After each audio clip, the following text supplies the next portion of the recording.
દાઈબેન? હા, આજે હું તને સગર્ભાવસ્થામાં જોખમો વિશે માહિતી આપું. તો દાઈબેન, તમે જ સમજાવો. તમે તાલીમ લીધી છે ને? હા, તાલીમ લીધી છે ને. હું સમજાવું છું. સગર્ભાવસ્થામાં જોખમી ચિહ્નો તમારા કુટુંબના લોકો પણ ઓળખી શકે છે. સગર્ભાવસ્થા દરમિયાન જરા પણ લોહી પડે કે સુવાવડ થઈ ગયા પછી વધુ લોહી પડે તો બેનને ગંભીર જોખમ હોઈ શકે. મેલી નીચે હોય અથવા કસુવાવડને કારણે લોહી પડતું હોય, માટે તરત જ મોટા દવાખાને જવું જોઈએ. જો બેનને ખેંચ ઉપડે અથવા અચાનક ખૂબ માથાના દુખાવા સાથે નજર ઓછી થઈ જાય, આ બધું બીપી વધવાના કારણે હોઈ શકે. પહેલી સુવાવડનો દુખાવો 12 કલાકથી વધુ સમય સુધી ન ચાલવો જોઈએ. બીજી સુવાવડમાં સતત 6 કલાકથી વધુ દુખાવો ચાલે ને તો તાત્કાલિક બેનને મોટા દવાખાને લઈ જવી જોઈએ.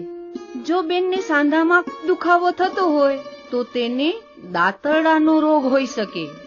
તરત આ રોગની તપાસ કરાવવી જોઈએ. અધૂરા મહિને ખૂબ જ પેટમાં દુખે કે પાણી પડે, વધુ પડતી અશક્તિ અથવા પગમાં સોજા આવે તે પણ જોખમી છે. ઉપરના કોઈ પણ જોખમી ચિહ્નો તમને દેખાય એટલે તરત જ 108 ને બોલાવી ને મોટા દવાખાને જવું જોઈએ.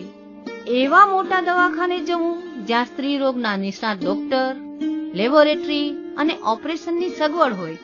બીજું ખાસ ધ્યાન રાખવું કે જ્ઞાતિનો દાખલો, બીપીએલ કાર્ડ, રાષ્ટ્રીય સ્વાસ્થ્ય વીમા યોજનાનું કાર્ડ, આ બધું સાથે લઈને જ જવું, જેથી તમને સરકાર તરફથી મળતી મફત સેવાનો લાભ તાત્કાલિક મળી શકે.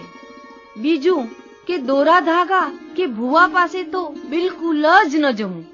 છેલ્લે હું આશા વર્કર બેનને કહું કે એ તમને નજીકના મોટા અને મફત દવાખાનું જેમાં સ્ત્રી રોગ નિષ્ણાત ડોક્ટર હોય છે એની માહિતી આપે.